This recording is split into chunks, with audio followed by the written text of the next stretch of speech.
ഗ്രാമത്തിൽ നിന്നും ഭാരതനാട്ടിലെമ്പാടും വേദാന്ത കാഹളം മുഴങ്ങിയ ശങ്കരാചാര്യ സ്വാമികളും സൗന്ദര്യലഹരിയുടെ ആദ്യത്തെ ശ്ലോകത്തിൽ പറയുന്നത് തന്നെ ആ ഒരു ശക്തിവിശേഷം ഇല്ലെങ്കിൽ ലോകത്തൊന്നും തന്നെ ചലിക്കില്ല എന്ന് പറഞ്ഞുകൊണ്ടാണ്.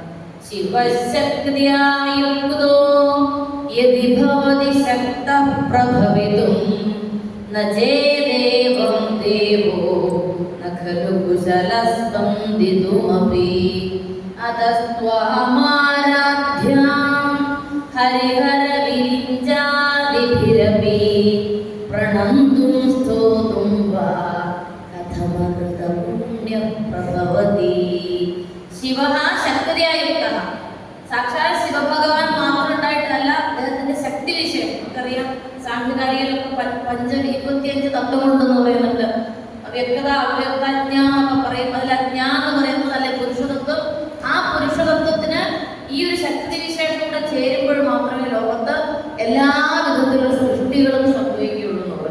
അതുകൊണ്ട് ശിവൻ ശക്തിയുക്തനായിരിക്കുമ്പോഴും, അങ്ങനെയാണ് നമ്മുടെ ഈ ഒരു അർദ്ധനാരീശ്വര സങ്കല്പമൊക്കെ ഉണ്ടായത്.